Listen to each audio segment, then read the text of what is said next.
자, 다툼이 없는 세상 과연 있을까요? 다툼이 없는 곳은 천국일 것입니다. 정말 말 그대로 천국 외에는 다툼이 없는 곳이 없어요. 특히나 죄악이 관영한 이 땅을 살아가기 때문에 이곳에는 다툼이 없을 수가 없습니다. 그런데 우리는 기도할 때 평안을 위해 기도하고 다툼이 사라지길 위해서 기도합니다. 그러면 둘 중 하나입니다. 내가 천국을 만들어내던가 내가 천국에 가던가, 둘 중 하나죠. 옆에 있는 분에게 물어보시기 바랍니다. 어떻게 할라? 여러분 어떻게 할라? 내가 천국을 만들어내느냐, 내가 천국에 가느냐?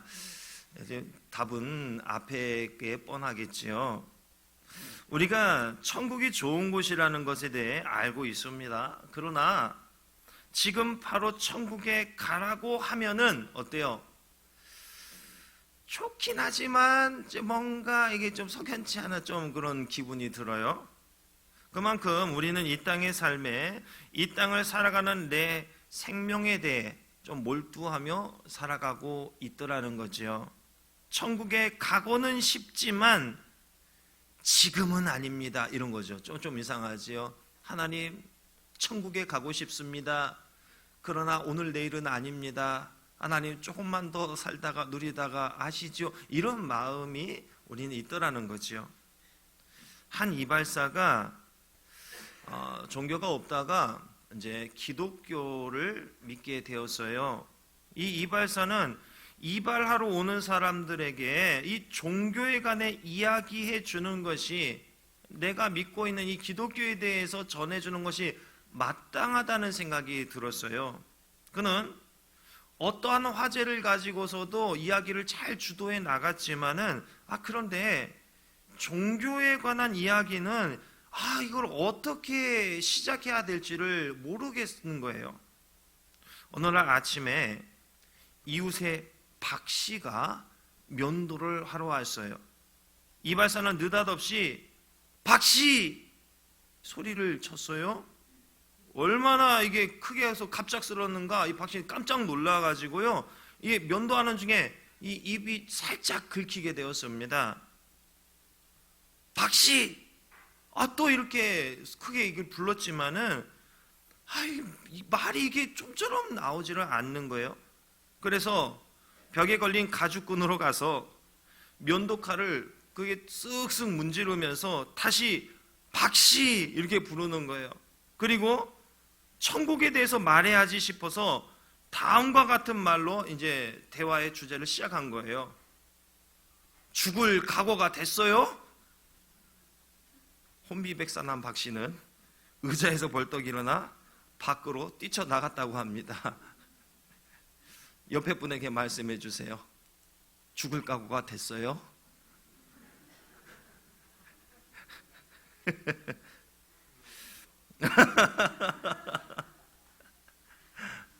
내가 천국을 만들어내던가 내가 천국에 가던가, 여러분 어쩌시겠습니까? 죄가 관영하여 다툼이 일어날 수밖에 없는 이 세상을 살아가는 여러분 어쩌시겠습니까? 하다못해 우린 이 교회 안에서조차도 100%의 평안을 우리가 이루어내지 못하고 누리지를 못해요. 왜 그렇습니까? 자꾸만 내 감정을 자극하는 상황과 사람이 갑자기 불쑥 튀어나오기 때문에 그렇지요. 우리는 온전하지 못해요. 그래서 우리는 내가 아무 생각 없이 던진 말에 상대방이 상처받거나 언짢을 수가 있는 거지요. 100% 사랑, 100% 호감이라는 이 감정으로 산다면 바로 이곳이 천국일 것입니다. 그러나 이 몇 퍼센트의 사랑, 그리고 몇 퍼센트의 다른 감정으로 우리의 마음이 현재는 이렇게 이루어져 있기 때문에 우린 사랑에, 호감에 몰입할 수가 없더라는 거지요. 내 감정이 사람들마다 반응하는 게 달라요. 어떤 사람에게는 80%의 호감, 또 20%의 비호감, 어떤 사람에게는 98%의 호감, 2%의 비호감, 이런 등등 이렇게 반응을 우리가 제각각 다르게 하더라는 것이죠. 온도 차이가 있어요. 정확하게 이것을 수치화 시킬 수는 없겠지만 사람마다 반응하는 나의 감정이 달라요. 그럼 우린 마음 불편한 채로 그냥 이렇게 살아가야 하는 것인가? 이 마음이 편해질 수 있는 방법은 없는 것인가? 이곳에 천국을 이뤄낼 수 있는 방법은 도대체 없단 말인가? 우린 은혜의 마음과 불편한 마음을 동시에 품으며 살아가지요. 이런 상태에서 우린 주님께서 내게 기대하시는 그 열매까지도 맺어내야 하는 이런 숙제를 짊어지며 살아가고 있습니다. 온전치 못한 이 마음의 상태인데 여기서 주님이 기대하시는 또 열매까지 맺어내려니 이게 얼마나 벅차요, 삶이. 요한복음 15장 4절에서 이렇게 말씀을 해요. 내 안에 거하라. 나도 너희 안에 거하리라. 가지가 포도나무에 붙어있지 아니하면 스스로 열매를 맺을 수 없음 같이 너희도 내 안에 있지 아니하면 그러하리라.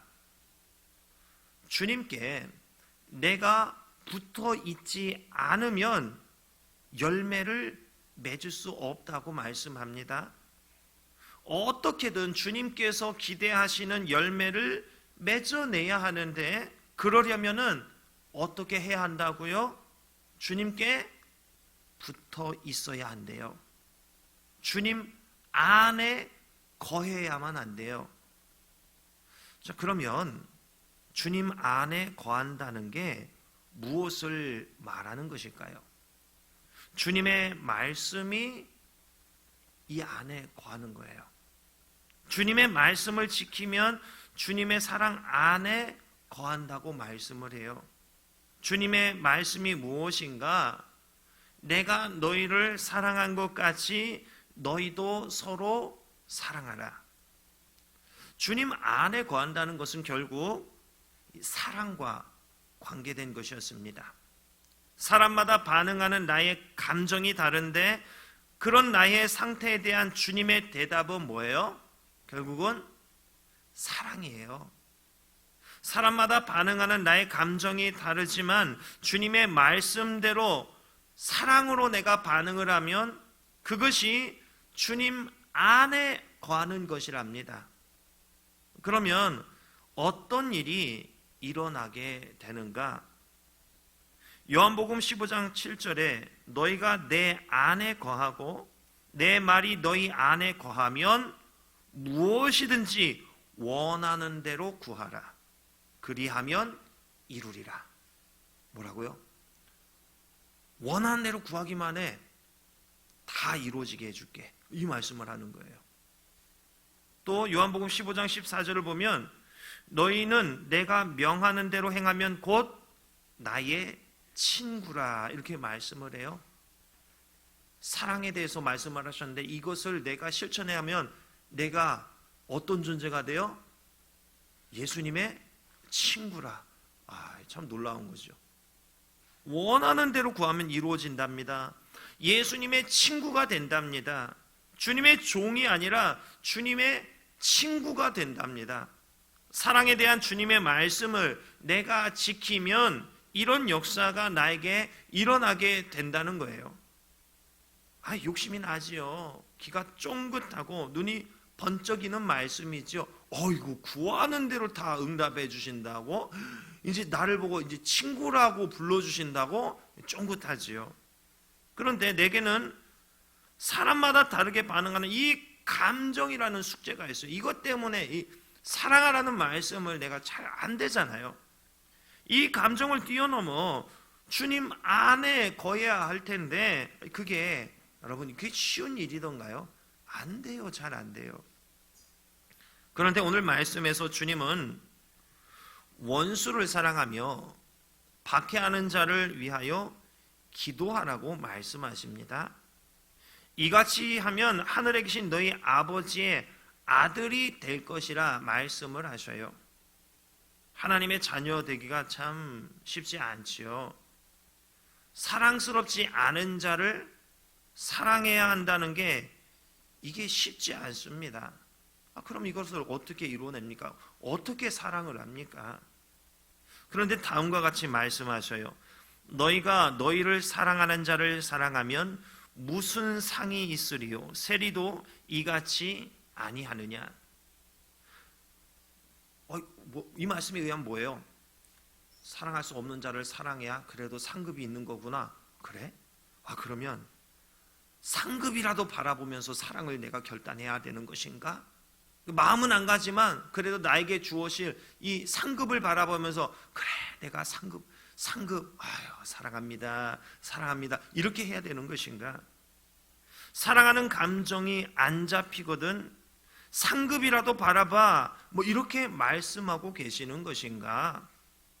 그런데 오늘 본문의 마지막 절에서 뭐라고 말씀하십니까? 너희 아버지의 온전하심과 같이 너희도 온전하라. 자, 이 온전이라는 말은요, 구약 성경에서 이 단어는 결여됨이 없는 온전함, 이런 단어와 흠이 없이 정결함, 이 두 단어와 관계되어진 말입니다.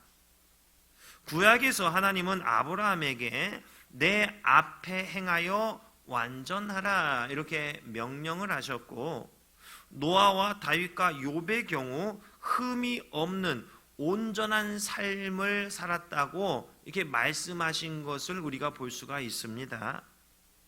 자, 그런데요, 이들은요 어때요?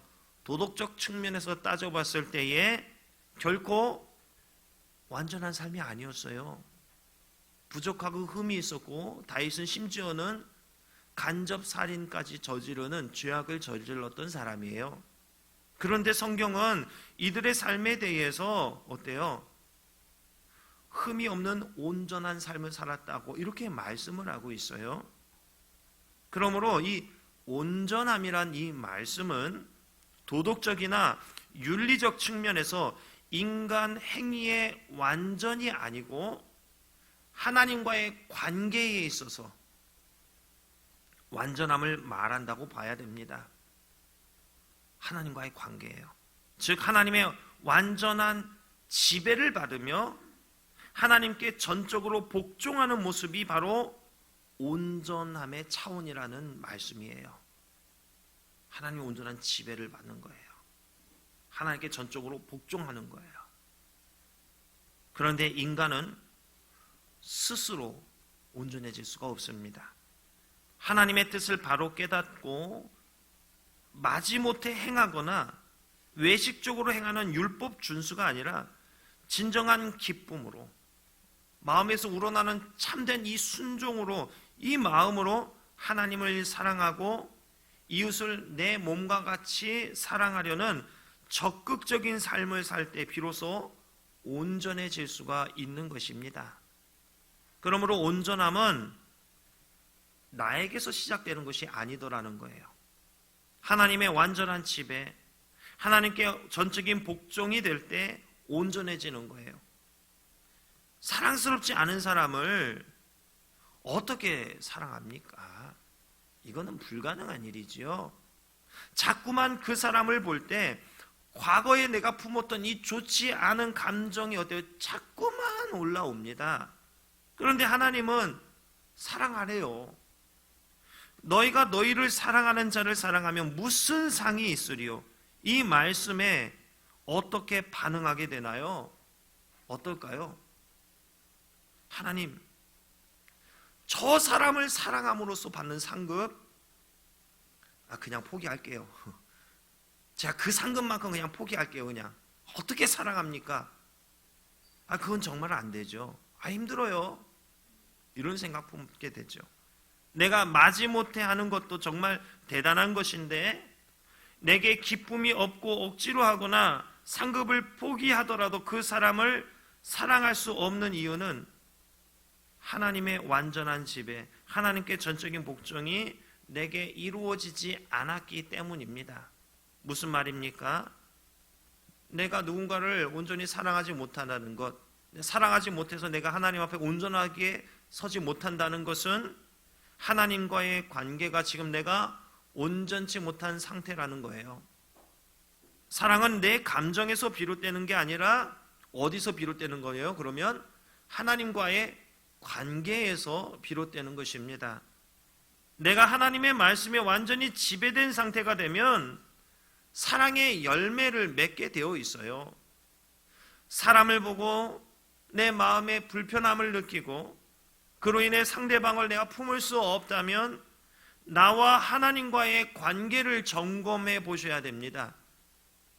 그 사람이 문제이고 내 감정이 문제이고 이게 아니라 하나님과의 관계가 문제더라는 거예요. 우리는 어떤 상태에까지 이르러야 하느냐? 오늘 말씀을 보세요. 그 사람을 위해 기도하는 지경까지 이르러야 합니다. 사랑하는 사람만 사랑하는 수준에 머무는 게 아니라 원수도 사랑하는 수준까지 내가 이르러야 하는 거예요. 이게 하나님의 온전하신 같이 내가 온전해지는 거예요. 근데 이거에 대해서 내 감정은 이거에 대해서 찬성하지 않을 거란 말이죠. 그러나 내가 하나님을 사랑하니까, 하나님과 너무나 친밀하니까 그분의 말씀에 순종하는 것이 내 기쁨이 되고 내게 능력이 되는 거예요. 사랑하는 성도 여러분, 포기하지 마세요. 사람은 변하지 않는다 여겼는데 하나님은요, 그분의 말씀을 통해서 사람을 변하게 하시대요. 하나님은 불가능이 없으십니다. 세상 살아오면서 우리 경험과 지혜 이런 걸로 봤을 때 아유, 사람 안 변해. 사람은 그렇게 쉽게 변해? 사람이 변하면 죽을 날이 가까이 왔다는 거야. 이렇게까지 정의를 내리잖아요. 그러나 하나님으로서는 불가능이 없습니다. 하나님의 말씀에 이런 능력이 나타납니다. 그렇기 때문에 여러분 포기하지 마세요. 하나님이 포기하지 않으셨는데 왜 우리가 포기해야 됩니까? 하나님은 그분의 계획대로 일을 이루십니다. 사랑할 수 없는 사람이라 할지라도 그를 말씀으로 변화시키는 그 일을 이루어내고야 마셔요. 그러한 과정에 여러분은 잘 반응하셔야 됩니다. 그래서 상급을 그냥 쫙쫙 쌓아가는 거예요. 하나님의 말씀에 순종하여서 상급을 얻게 되고 또 상대방이 나의 사랑과 기도를 받을 만한 그릇이 못 된다면 어떨까요? 그를 위해 실천한 사랑과 기도가 다시 내게로 돌아오게 됩니다. 마태복음 10장 12절 이하를 보면은 예수님이 이런 말씀을 하셔요. 또 그 집에 들어가면서 평안하기를 빌라. 그 집이 이에 합당하면 너희 빈 평안이 거기 임할 것이요 만일 합당하지 아니하면 그 평안이 너희에게 돌아올 것이니라. 이렇게 말씀을 하십니다. 그가 합당하면 사랑과 기도가 그에게 임하게 되는 것이고 합당하지 않으면 다시 어떻게 해요? 내가 빌었던 그 사랑과 실천했던 그 모든 것이 어디로 가요? 나에게로 오는 거예요. 그게 나에게 있어서 뭐가 되는 거예요? 그러면 결국 상급이 되는 거예요. 상이 되는 거예요. 하나님 앞에 받을 상이 되는 거예요. 그가 하나님이 택한 자가 되어 변하는 것도 이것도 나에게 상이 되는 거겠죠. 그가 변하지 못하고 여전히 사랑스럽지 못한 상태에 머물러도 어때요? 내가 사랑을 실천했으니까 그게 나에게 상이 되는 거죠. 그 사람이 변해도 상이요 변하지 못해도 내게 상이요 나에게 상이 되는 거예요. 여러분, 이익이 되는 거예요. 사랑스러운 자를 사랑하는 것은 내게 상급될 게 없습니다. 그러나 사랑스럽지 않은 자를 사랑하는 것은 내게 이게 상급이 되는 겁니다. 사랑스럽지 않은 자를 품는 것이 내게 상급이 됩니다. 주변을 둘러보세요. 여러분 어때요? 내 상급 불려줄 이가 있지 않습니까? 옆에 분에게 말씀해 주세요. 감사합니다. 우리가 교회 공동체로 모이는 수많은 이유 중에 하나, 바로 이것이라 할 수 있습니다. 하나님을 사랑하고 그로 인해 그분의 말씀에 기쁨으로 순종하는 나의 신앙을 사랑스럽지 않지만 내 신앙의 수준으로 그를 품어 상급을 받는 거예요. 상급을 목적으로 사람을 품는다는 게 이건 또 좀 슬퍼지죠. 좀 괴롭지요. 예. 왠지 이거는 뭔가 얍삽한 것 같고 좀 아닌다 싶고 이런 생각이 좀 들지요. 좀 설렜어요. 그런데 여러분, 하나님을 사랑하면 이거 해결됩니다. 상급 바라보며 품는 게 아니라 하나님을 사랑하니까, 하나님의 말씀을 내가 사모하니까 그게 자연스럽게 되는 거예요. 자연스럽게 순종하고 자연스럽게 품었더니 어라, 상급은 덤으로 따라오네, 이런 삶이 되는 거죠. 사랑하는 성도 여러분, 타인과 나의 관계, 그로 인한 나의 감정을 보시고 하나님과의 현재 나의 이 관계를 확인해 보시기 바랍니다. 내게 사랑이 없다면, 사랑스럽지 못한 사람이 여전히 사랑스럽지 않게 보여지고 느껴진다면 이건 내가 하나님과의 관계에 있어서 뭔가 문제가 있다는 진단이 되는 거예요. 여러분, 와이프가 예쁘면 처갓집 말뚝에도 절을 한다는 속담이 있습니다. 하나님을 사랑하면 그분이 지으신 모든 것이 내게 사랑으로 다가와요. 사랑스러워 보이기 시작하는 거예요. 길가의 장미에 감사하고 장미 가시에도 감사하는 거예요.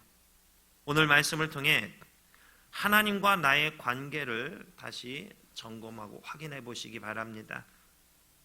그것이 뭐예요? 타인과 나와의 관계, 그로 인한 나의 이 감정의 상태, 이것으로 확인해 보세요. 과연 내게 주신 하나님의 말씀으로 그 감정을 내가 뛰어넘을 수 있는가 확인해 보세요. 그게 나와 하나님과의 현재 관계를 정의할 수 있는 기준이 된다 할 수 있을 것입니다. 다시 말씀에 집중하는 삶을 회복하시고 하나님을 더욱 사랑하시고 그로 인하여서 기쁨으로 그분의 말씀에 순종하는 삶을 이루어내어서 여러분, 상급을 많이 받는 삶을 이루어내시기를 주님의 이름으로 축원합니다. 기도하겠습니다.